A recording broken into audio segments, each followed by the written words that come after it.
I'm going to tell you about my husband's brain. He is magnificent. He was valedictorian in his high school class.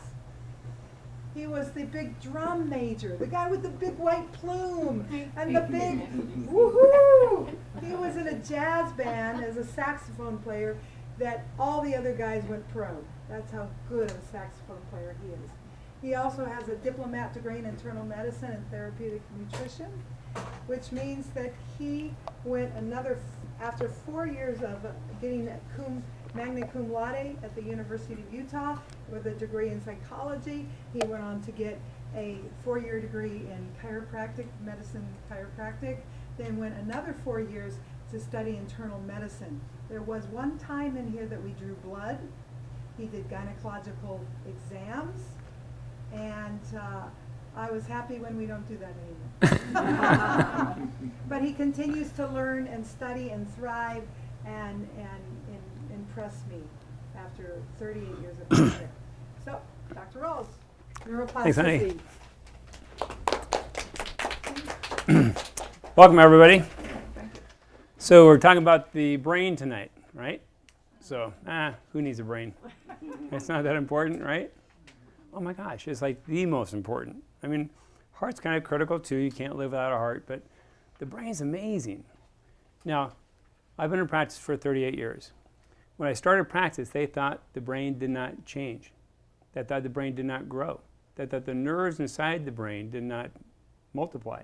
They thought the nervous system was at a set point. Okay? Now they've clearly shown that is not true.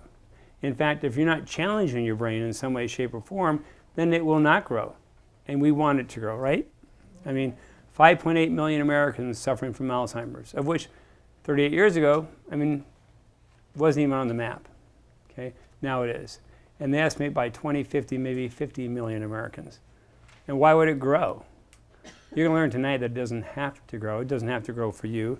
It's not something that drops out of the sky and all of a sudden you have Alzheimer's. There are clear steps that occur in a person's life that you can change, that you have control over, to keep you from moving into Alzheimer's. There's nothing that really completely protects you against that occurring, but you can surely increase your risk of not ever contracting that illness. Because what Alzheimer's is a result of the brain trying to protect itself against toxic and metabolic toxicities in the environment, primarily. Okay? But I want to talk more about really the possibility of the brain, and not only the brain, but the nervous system. So why is the brain so important? I'm very interactive with my classes, so feel free to speak up or answer a question. Because it helps control like movement and speech. Yes.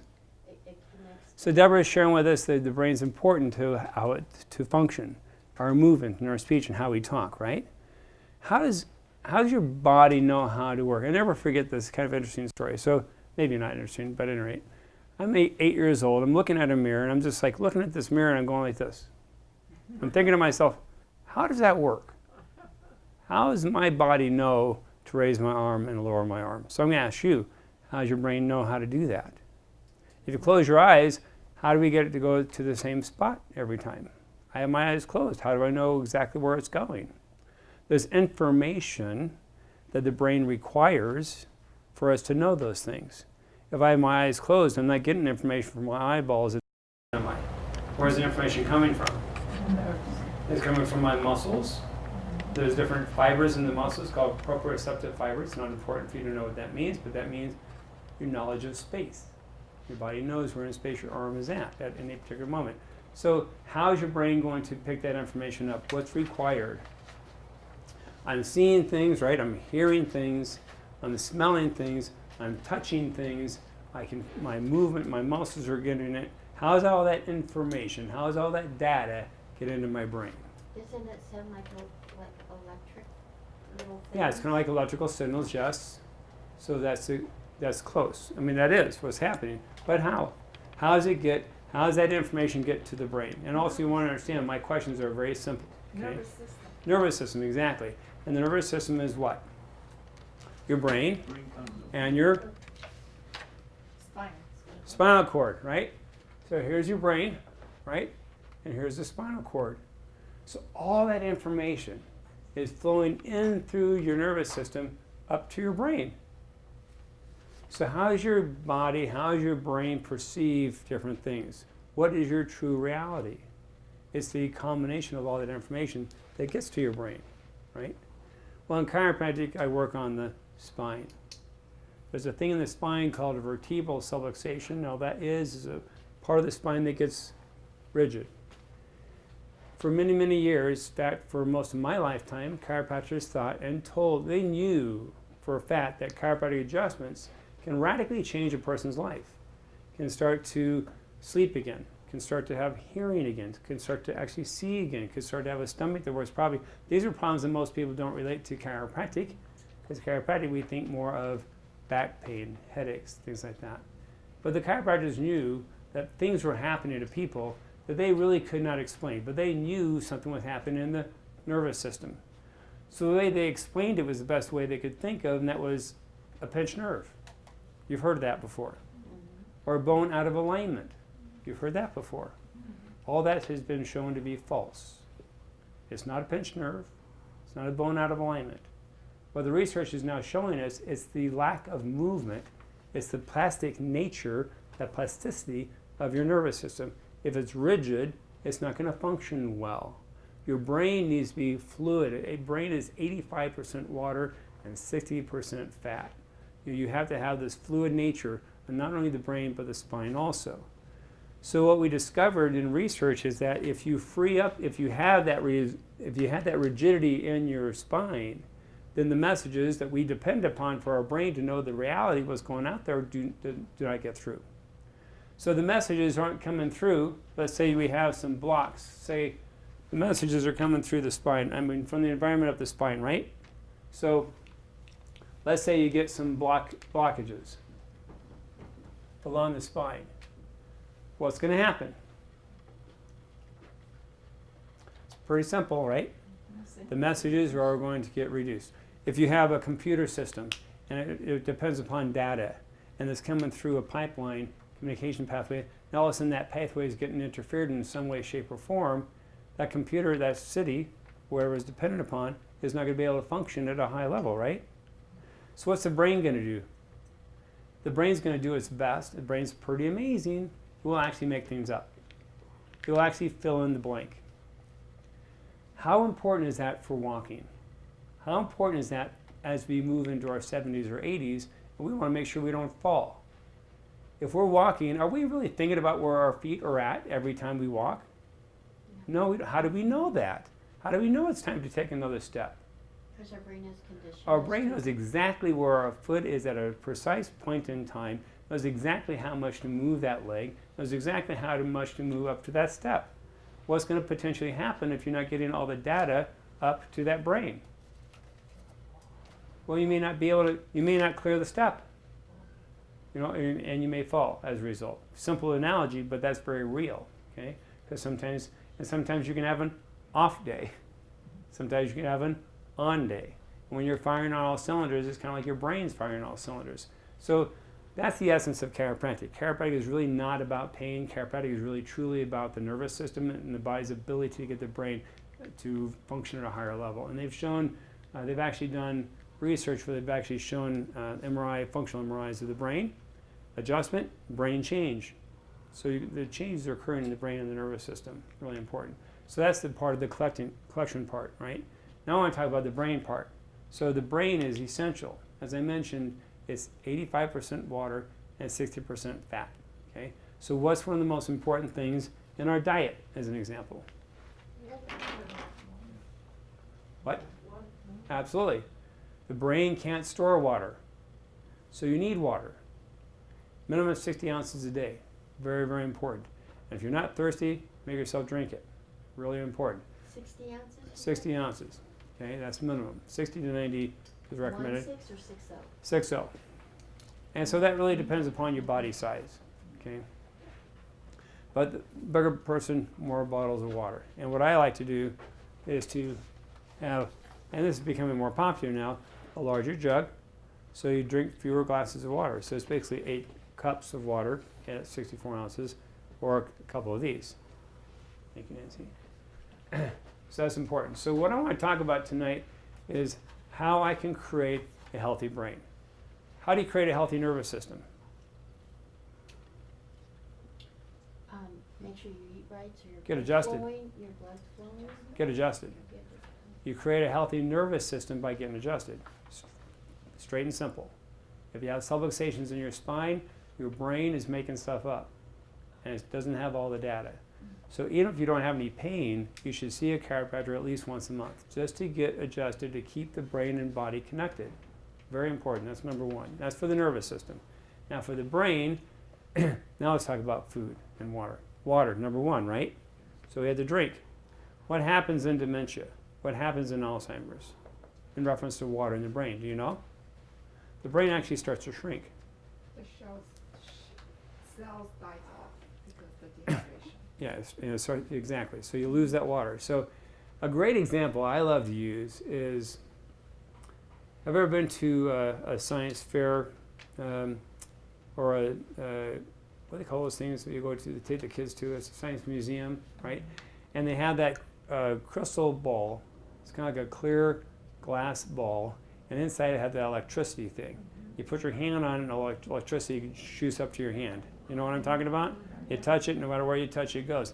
It's a great example of how the brain works. Okay, and that requires, and if you think about it, the brain, 85% water, 6% fat. Okay, is that going to conduct electricity? Well, you know it. Okay, and so wherever you touch, and that's how the brain works. So if the brain gets dried up, if you don't have that water, it's kind of like if you're in a bathtub, right, and the radio drops in, you're in trouble, right? But if it's a dry bathtub, there's no water in it, no problem at all, it's because the electricity conduits through water very quickly. So your brain needs to have a lot of water. Next thing is fat, okay? Oh my gosh. Back in the 70s, our country did a terrible thing with fat. What did our country do? Took it away. Took it away. Bad. What they say? They say fat's fat's the number one killer. Well, they were wrong, completely wrong, which is not uncommon. Okay, and so they said, okay, you can't eat fat anymore. Okay, so what's food taste like when there's no fat in it? Like cardboard. So what do they have to add? Sure. And now we have raging amounts of diabetes and obesity and insulin problems as a result. Okay. And they even have reclassified the name. It used to be called adult onset diabetes, but because kids are getting it now, they had to scratch the name. Just diabetes now, type 2. Okay? So the fact of the matter is that blood sugar is, fats are really important. So there are certain fats that are healthier than others. Okay? Does anybody know what a healthy fat is? Coconut oil, Coconut oil, good. grapeseed oil, Grapeseed oil. What else? avocado oil. Let's get away from the oils. Oils are good, okay, but oils you do have to be a little bit careful of, okay, because I'm a real big fan of non-refined foods. Oils are refined food, right? It's healthy, but you don't, in my opinion, pour it on everything just because it's healthy. Oh, I'm eating healthy fats, so you drink a cup of olive oil. No, not quite, okay? So it's a good thing, but what else are good sources of fats? And avocado. Avocados, right? Nuts, seeds, right? Really, really great. And those are called monounsaturated fats, really very, very healthy fats. They've been shown to assist in brain function. In fact, the saturated fats, more from your heavy meats, are more deleterious towards brain function, or can be. Okay, yes. Now what about butter? Butter's a great source for fat. I just want to make sure. Yep. I believe that people should eat like a vegan and not be a vegan. As a matter of fact, it's kind of interesting. I was listening to, you probably know the gentleman's name, and I think it's going to escape me, but it was on public television the other night, and he has a new, and I was watching him. It's like, in practice, it's kind of funny because it's like, I've been doing this for 38 years, and so I start to see different patterns. So I have certain favorites, that I have for certain foods. I see different things that I like and I don't like, and I don't really. I'm huge on. When I got introduced to veganism, I actually did it for 90 days, and so my life changed. I said, man, there's all power to this. Okay, but then I saw other things that were important. Okay. And some of that's actually tied to the studies of the octogenarians. Okay, they are not vegan typically. They have some, again, oils that are animal products. But I feel a person should eat like a vegan, which means eat tons of salads, tons of vegetables, but not be a vegan, which means you can have a slice of meat if you choose to. And whether that's red meat or chicken or fish or fowl. If you eat small portions of that, you get a lot of nutrients from that, especially organ meats. Organ meats are extremely healthy. I work with a company called Standard Process. We rebuild thyroids, we rebuild adrenal glands, we rebuild lung tissue, mostly from organ meat. So that's a substance we use. You take it in a pill form, so you're not eating the organ meat, okay? But it's not vegan, right? So I believe a really good healthy lifestyle is eating tons of vegetables, right? But not being so avoidance of the meat just because it's an animal. I have a question. So on the liver, it is our filter system that gets rid of all the bad stuff. So, I mean, I grew up eating liver, and they said it wasn't good for you, but now they're saying it's good for you. But still, it's that filter that helps. Liver is very, very good. You just have to make sure you want to get a calf liver, something very, very young in life, so they don't have a lot of toxins built up in that liver tissue, basically. But liver can be very, very good. Okay, if you ever go to there's a market, I think it's a Korean market called Seafood City. Is that what they call it? Yeah. Oh my gosh, they have all those organ meats. It's like, oh my gosh, it's like, oh, but they're good for you. You know, if you can get yourself to eat them. Okay, so that's why we use the supplements, because you can get all your heart, your adrenal, thyroid, all those tissue glands. There's a product called Catalin, which is a whole food multiple. It's not a multiple vitamin, it's a multiple organ pill. That's all the different organs in your system. So on a regular basis, you can build up and support those tissues. Okay, so that has to do with our health of our brain. So we have water and fat. Okay, the next thing is your gut. Okay, why is the gut important for your brain? This is an interesting one. So we're going to go back to, again, times when we did not know. So 30 years ago, we thought the gut was a place where the body took water out of food and just stayed there until it evacuated from your body. It's the only purpose of the gut. Oh my gosh. Way away from the truth. Now they know, in reference to the brain, it manufactures neurotransmitters. A neurotransmitter is a substance, a chemical in the brain that carries information. Kind of like everybody mentioned the electrical signals, okay? They carry the actual electrical components of that brain. They allow you to work. So the majority, they call it the second brain. They call your gut your second brain because it manufactures all these neurotransmitters, okay? So if you have a healthy gut, you have a healthier brain. You have an unhealthy gut, you have more of an unhealthy brain, okay? So what kills the gut? American food. SAD, the SAD diet, standard American diet. Diets that are high in sugar and bread will kill your gut. In fact, they'll create a problem in the gut called dysbiosis. Does anybody know what that means? Dysbiosis, it's like dys is kind of disturbance, biosis being a life system, so disturbance in a life system, abnormal levels of improper organisms in your gut. Improper yeast, improper bacteria, improper viruses, okay, in your gut. Do you know that there are the DNA in your gut from the microorganisms that are there is more than in your human body? Go figure. I have more bugs and organisms in my body than my whole body itself. Isn't that crazy? That's insane if you think about it. What are they doing? They're manufacturing all those neurotransmitters. And they're also making 80% of your immune system. So if you want a healthy life, you need a healthy gut. That's really important. And in the gut is down here, right? Your colon, large intestine. That's where most of that stuff, actually most of the chemical reactions are occurring in what's called the small intestine. But this is your gut. So what's above the gut? Anybody have an idea? Well, let's start with your mouth. Your mouth is above the gut, right? It starts here. Then where does it come from your mouth? Where does it go to? Goes down your esophagus to your stomach, right? And around there you have the pancreas, right? And you have your liver and your gallbladder. That's called upper GI, gastrointestinal system. So they say that problems in the upper system create problems in the bottom system. So if you know you have an issue with your gut, or if you don't know, I can help you figure that out. You have to work on the upper system first. Okay? You've got to make sure your stomach's working well, your liver is working well, your gallbladder is working well. If you have one, make sure that's all working well, and then your gut can follow suit. All that is essential for your brain. Also for pain. Also for memory. Also for your immune system. Also for your hormones. I mean, really all starts in the gut. And that's why, this is another class, but that's why I'm such a proponent against stomach medicines, proton pump inhibitors, okay? Because what do they do? I'm going to take a couple minutes to explain this. I think it's really important. If you don't digest your food properly, how can your brain work? What's your food provide? Some or all? All. Okay? With the exception maybe breathing in oxygen. Okay, you count oxygen, right? But the nutrients themselves, the amino acids, the fats, the carbohydrates, they all come from your digestive system. Okay? So someone has heartburn, they go to the doc, what do? Oh, no problem, I got that for you. Take this pill. Okay? What is that pill? Purple pill, Nexium, proton pump inhibitor. What's this design? This is where I get, forgive me, a little angry.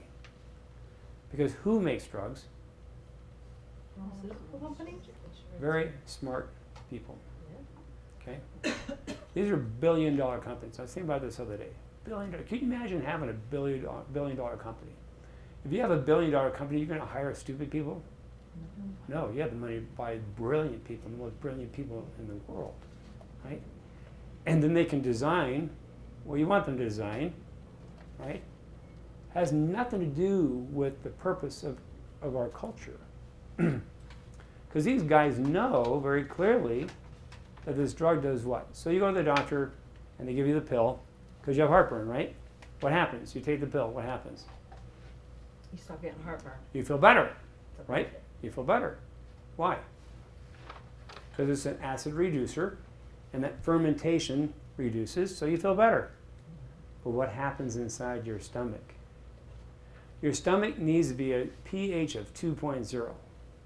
That means if you had a cup of fluid, like your stomach juices, and you drop a penny in it, it melts. That's inside your body. Inside that stomach is fluid so caustic it can burn and melt metal. Okay? So if you go and say, I have an acid stomach, I'm going to say, woohoo! Wonderful. That's a good thing, because you're supposed to have an acid stomach. But what are you really saying? You're not really saying you have an acid stomach. You're saying, I feel kind of acid stuff inside my belly. That's fermentation. That's because the sugars and the breads and the foods that are not really being processed properly in your body create a fermentation process. It's like having sandwiches in a kitchen sink for a month, like a college student dorm, whatever, they're not cleaning it out. It just sits there. After a month later, what do you have? It's like bubbling, toxic mess coming out of that sink. Same thing with your stomach, same type of thing. So if you take that acid pill, all it does is settle down that fermentation, but it also does something very, very important. What's it do to you, to the pH of your stomach? What's it do to the acid levels in your stomach? It reduces it. So when you eat that next meal, what happens? When you eat that next meal, what happens? It doesn't break down the food. It can't. So you may get more fermentation, more upset stomach. So what do? Take the pill. So now they have a pill they've designed for this very purpose that will never go out of date with you because it will be permanent. And that's the design of the drug. But now you have impaired your digestive system. And if you've impaired your digestive system, what happens to your brain? Gets foggy. What happens to your heart? What happens to your adrenal glands? What happens to your thyroid? What do the nutrients do? They are foundational to life. They build everything. Okay, that's why I am really upset at those pills. Okay, getting off those things is easy. Easy. It's just about eating properly with some guidance. Okay. Now, just to clarify, I have a functional medicine practice. I do not take people off medicines. Okay, it's not my job. It's not my license. My job is to get people healthy, then I send them back to their doc and get them to take them off the drugs. Now, if they don't take them off the drugs, I say, fire your doctor, find another one, have him take you off those drugs if you don't need them. If he thinks you need them, then another conversation should ensue. Okay? It's not a battle. It's about truth and walking in wholeness in life, right? So that's really important. So that's your gut. Vitamin D. Oh, actually, what makes your gut healthy? What does the gut need? Okay, the gut needs a good, healthy upper GI, right? We talked about that. But also what's inside the gut. We also talked about bad bacteria, right? And bad viruses. That's the dysbiosis, right? Okay. What's the gut really need also? What's really popular now? Probiotics, right? Okay. So probiotics are important. What's a probiotic? Anybody know what that is? Those are organisms. Those are little bacteria. So the best way to look at the gut is like a garden. And you go to the garden, and at this moment you have a garden with a bunch of weeds in it. Okay, and it's not fertile. It's not producing a crop, right? That's what many times dysbiosis, a person with a bad gut, that's the best analogy for them. They have a garden that's full of weeds. So the first thing you have to do is you have to take the weeds out, right? And that's a good analogy to all the bad bacteria, bad viruses, bad yeast that's in that gut. So you take it out. And there's certain enzymes, certain herbs, garlic, different things can kill those bad bacteria. That's like taking the weeds out. So in the garden example, how do you now tend to that garden? What's your next step? You take the weeds out. What do you have to do now? Put stuff in. You have to- Water. well, you have to tend to that soil. That soil is probably not been tended to for some time, right? So how do we tend to the soil? We have to get it fertilizer, right? Okay. But fertilizer provides proper support for that soil, okay? Has anybody ever heard of a prebiotic? We've heard of probiotics, but have you ever heard of prebiotic? A prebiotic is laying that soil. It's pretty simple. It's something mostly fiber, inulin, different substances that are more like foundational as far as fiber in nature. That's you're laying that soil. Then what does that gardener do? What's the next thing that gardener does? You have to put seed on it. You have to put seed on it if you're going to grow anything, plant anything, right? And what's that an example of? That's your probiotic. So you take the weeds out, you kill it, that's with the herbs, and you lay down the foundation, that's your inulin or your fiber, that's your prebiotic, and you drop the seeds on, that's your probiotic. That's how you create a healthy gut. What's a great, great, great inexpensive source of good bacteria that you can put in your gut? That's not a pill. Kefir? Kefir, yes. What's that an example of? Probiotic? Yes, but fermentation. Yes. So fermented vegetables, right? Kimchi, kombucha, yogurt. It just left me. I'm thinking of sauerkraut. Yeah. Sauerkraut, absolutely. Very, very, very, very healthy. In our culture, not quite so familiar with those things, so it is a bit of a taste adjustment, okay, but very, very powerful, very inexpensive, and very, very healthy. Okay. Can you eat too much? No. No, it really can't. Vitamin D. Vitamin D is really important, right? What's vitamin D do? Pretty much everything. Vitamin D is really, it is a vitamin, but it's also a hormone. Did you know that? Yeah.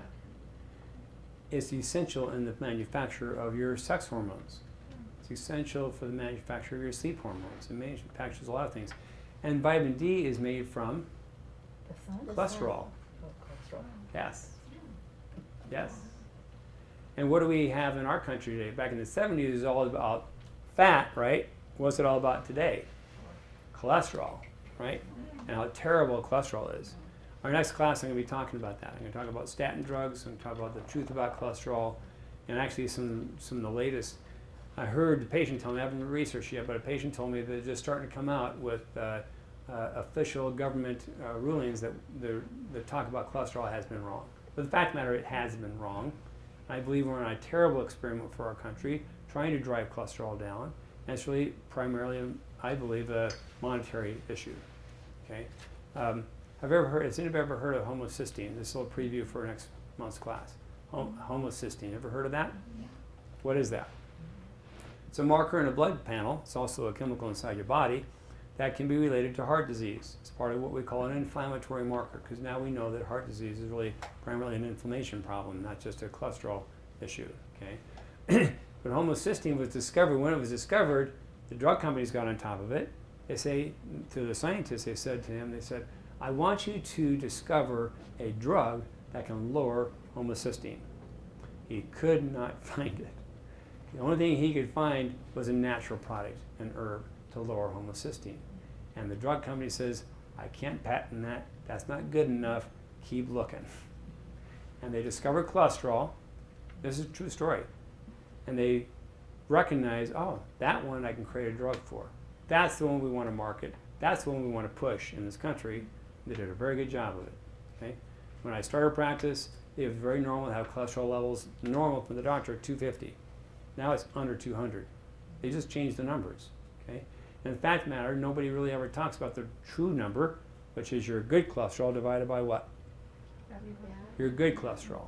So the proper ratio, you should ignore your cholesterol number because it means nothing. You need the cholesterol and HDL both. It's an important number, but you need both. That's a ratio. If you have a cholesterol of 300, is that high or low? High, right? You have an HDL of 100. That's 300 divided by 100 equals 3. Optimum value. No heart disease risk with a cholesterol 300. That's why cholesterol number by itself means nothing. You have to have the ratio. And it even goes deeper than that. Particle size is important. Lipoprotein fraction is important. We'll talk about that next month. But there's bad cholesterol. And that's important too. LDL, yeah, the non-HDL. And we'll talk about that next month. But the fact of the matter is that this whole experiment of driving down cholesterol is terrible because it also lowers our vitamin D, which is, yes, from the sunshine. Okay, so a good level of vitamin D is 50 micrograms in your blood, in a blood test. Okay, you can also get too much vitamin D. So you don't want to be driving up in the 70s, 80s, and 90s, and 100. You want to keep it down around 50. You don't want to be 30s. You want to be more like around 50. And I'm a big proponent of whole food supplementation, so I prefer vitamin D from food sources. So that's the source that we sell in a capsule form, in a tablet form. Choline. Choline is also a nutrient, okay, very important nutrient. And it helps to manufacture neurotransmitters. There's a neurotransmitter called acetylcholine, so part of it is actually from the choline molecule. Okay? And a lot of that comes from actually meat products. So eggs and meat actually are high in choline. So if you're a vegetarian or vegan, you may want to supplement your diet with choline because it's a very critical supplement for neurotransmitter manufacture. Exercise. I love this part. So exercise. So we know about the brain. So we're talking about the brain, trying to create a healthy brain. So where does exercise come in? Why is that important? Why is exercise important for the brain? Think of it this way. You have to stimulate the brain. The more information it gets, the more, it's like a muscle. The more you run data through it, the more you make it work, the more it has to work, the more it gets healthy and big and grow. I mean, we all know this. If a person, especially as they get older, they just sit there and watch TV all day and they just sleep all day, I mean, where's their brain going? I mean, it doesn't take much to see a person start to move in a bad direction that way, right? Okay. So we want to keep it stimulated. So exercise is a big part of that. So when we talk about physical exercise for the brain, any kind of exercise is going to be good. Why?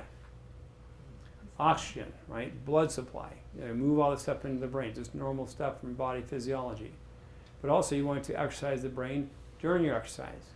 So I was listening to a neuroscientist talk about this, and he was a big guy, big brain guy, and he's talking about going for a daily walk. It was totally cool.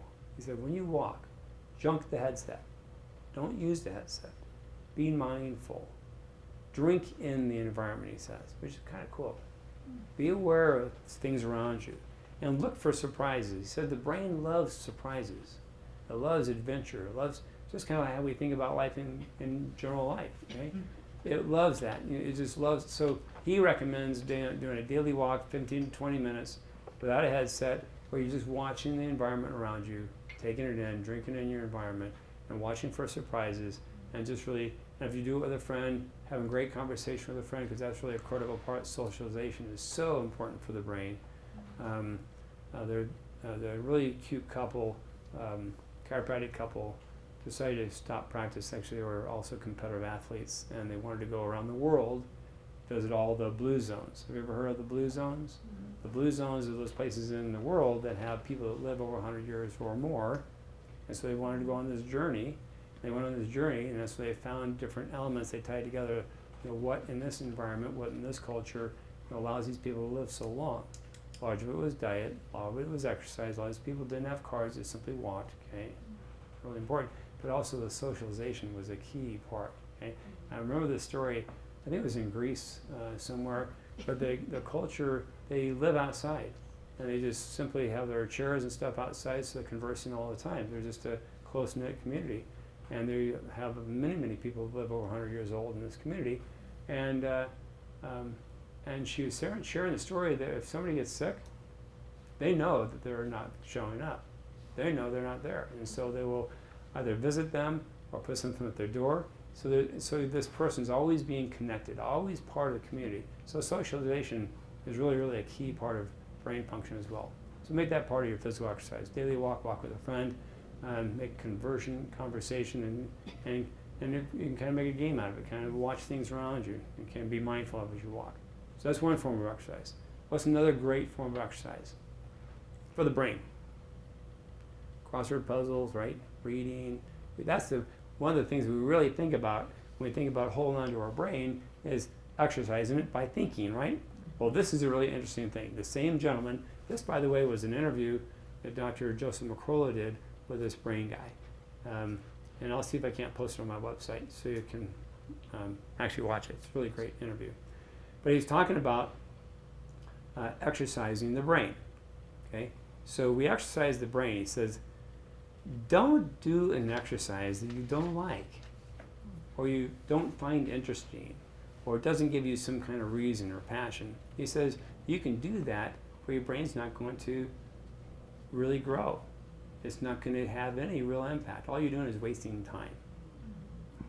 They say that meaningful exercise, doing something that means something to you, something that either surprises you or challenges you, but something you find purpose in, those are the things you want to do. And I'm talking about a brain exercise. Now, he has a website called brainhq.com, and he actually has this app that you can purchase if they have a free version and a paid version. They can give you exercises you can do. Not easy. I tried a few. It's like, oh my gosh. And but basically the point is this. Meaningless exercises of the brain for you are exactly that. They're meaningless and useless. But meaningful and purposeful, things you find interesting, actually can, over a 6-month period of time, this is a crazy stat. In 6 months, if you do it 20 minutes a day, you can move your brain back 11 years. Gain 11 years of life in your brain.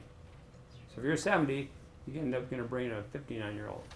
So 20 minutes of exercise? 20 minutes of brain exercise, mental exercises daily for a 6-month period. The research has shown that the clarity of function, the ability to function for the brain increases that level. So you actually have decreased your function age by 11 years. Crazy. I mean, cool. Really cool. Now, if you're 11, probably wouldn't work, you know? Then you're 0. Stress. Stress, I mean, isn't that crazy? Stress always falls into the equation, doesn't it? Oh, that stupid stress. Man, gosh, you know? So here's the thing about stress. Stress hormones will shrink your brain. So the hormones from stress, cortisol, being one of them, will shrink your brain. So shrink your stress. Oh, easy said than done, doctor.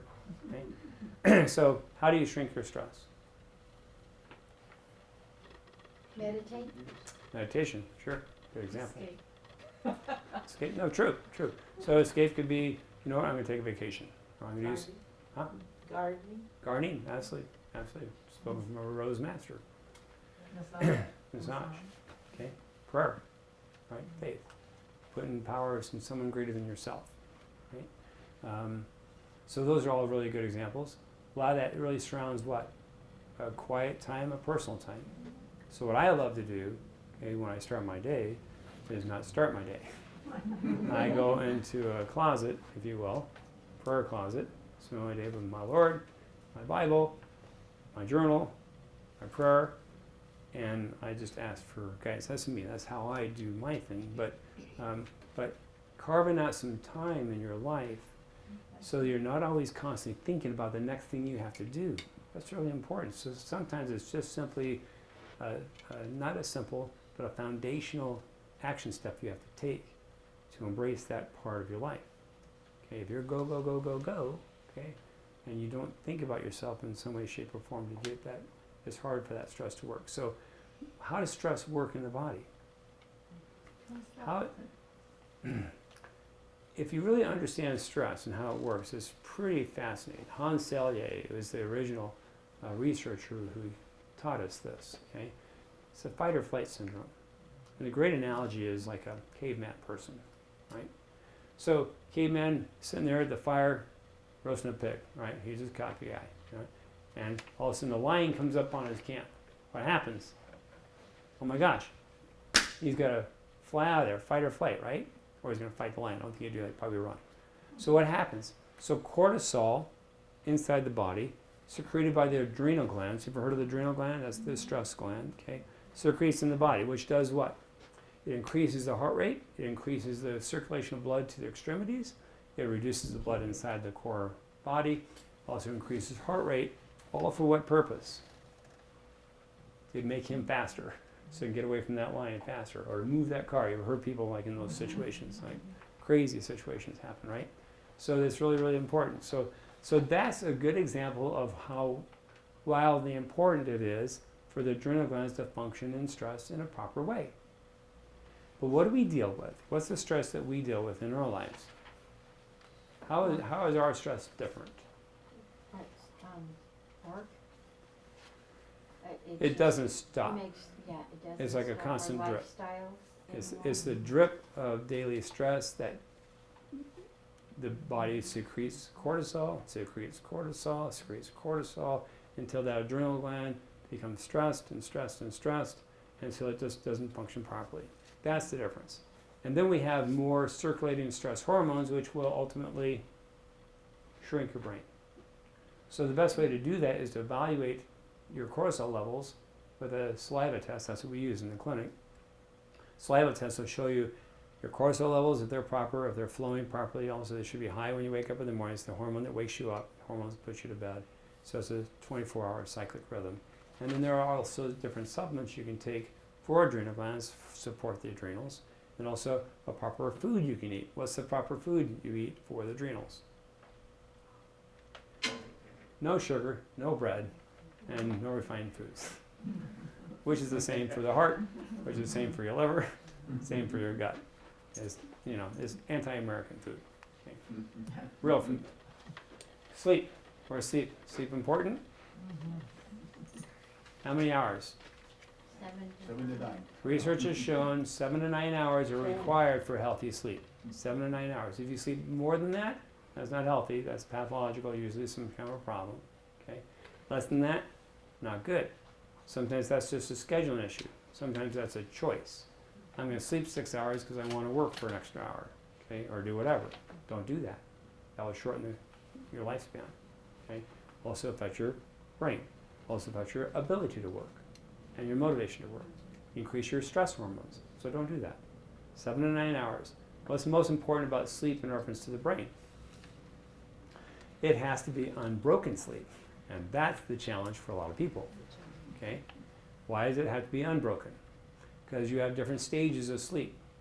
Stage 1, stage 2, stage 3, stage 4, called deep sleep. Okay, where do you think the healing takes place? Stage 3 and 4. It takes usually at least 4 hours to get there. Okay, and that's called rejuvenation of your brain in 2 different ways. Dreaming, which is REM sleep, that's like the creative part of your brain. It magnifies brain function in the creative part of life. And the other one, where you're not having REM sleep, where you're just dead, that's the restorative physical repair of your brain. So your brain needs at least 4 to 5 hours. So if you're not getting 4 or 5 hours continuous sleep, you need to talk to somebody, okay, and have them help you, because you need that, okay, and that may just be simply because you're stressed out, your adrenals aren't working, cortisol levels are high, and you can't get down there. So there's sometimes a reason for it. And the one thing you can do, which I love, is, which we'll talk about when we do the gut, is purification. Because I will always drive a person down deeper in their sleep. Yes? I'm amazed that they haven't come up with something to help your cortisol levels. Well, they have. not a drug. You want a drug? Well, no, like a supplement or something. Yeah, that they helps have, supplements. yeah. We use adrenal tonic, we use desiccated adrenal, and we use Drenamine. Food for the adrenals, tonic herbal source to get the cortisol, to get the adrenal work. Cortisol is not the bad guy. Cortisol is required for a stress response. But if you secrete cortisol, you're going to weaken out that adrenal gland. You've got to fortify the adrenal gland. So you don't just do it by nutrients either. Food. If you keep eating sugar, you're going to screw up that adrenal gland. Also, if you're not getting adjusted, that can have an impact. Okay? And so there are many different factors that also can increase adrenal function. Once the adrenal starts to function at a healthier level, cortisol levels are going to stabilize. So you don't really take a drug. You don't change your cortisol level directly. So are you saying that all sugar is bad all the time, or? Great question. Is sugar bad? What's the answer? Yes. Yes. Now, the caveat is this. Man-made sugar. Okay? So fruit. Is fruit bad? No. Orange? How can orange be bad? Honey, Well, honey's refined. So you do have to be careful there. Okay? But good raw honey, especially local honey, is actually pretty powerful. Okay? So sugar, just to be clear, we're talking about refined sugars. No. Okay, man-made sugars. No. Stevia, and that's not a refined sugar, is it? Stevia, truly, I mean, you can buy it in a refined form, which is true, it's refined. But stevia is a leaf, okay? And if it's not added to, then it's good. But now they have stevia with sugar added. If you're not reading labels, you're getting stevia, you think you're getting stevia, you are, but you're also getting some alcohol sugar as well, okay? So just really simple, sugar is okay if it's in the plant or in the vegetable or in the fruit, but not as a refined food.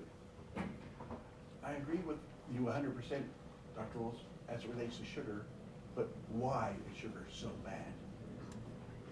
Have you ever seen man make anything that's really worthwhile, anything in the human body? Here's the thing about the body. The body likes the things that we're designed for. Man did not make us. Man, I believe, must throw this in there, was created by God.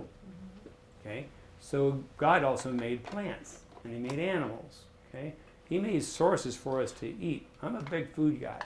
Okay? The source of food for our body, the magical mystery of the food comes from a magical source that made that vegetable or made that animal that goes in my body and knows exactly what to do. The exact dosage, the exact timing, the exact amount. Okay? Whereas if I manufacture something, I'm using my brain to try to figure out the best quantity, right? And then I'm going to try to think about the best way to take it. That's the failure of medicine, in my opinion, because these are refined chemicals, very powerful chemicals. Now, they're very effective. So again, please understand, I'm not saying don't take drugs. Please don't take me that way, okay? There are very, very important drugs to maintain life for people, okay? But I'm saying that food, you can't beat food. Food as medicine is more powerful, in my opinion, than a drug. that's like saying wheat nowadays wheat isn't bad for us, it's the way it's Wheat is processed not a now. food anymore. No, because we've put pesticides on it. Not only that, in the and 1950s, they changed the way the wheat was produced Exactly. because they wanted to have the shorter wheat, okay? So they can make more of it for the food production for the world. They screwed it up. That's when we started having the gluten And problems happen. That's like They what I increased tried- the percentage of gliadin, which is the gluten protein in the wheat, used to be like 4 or 5%. Now it's 40, 50% in the wheat.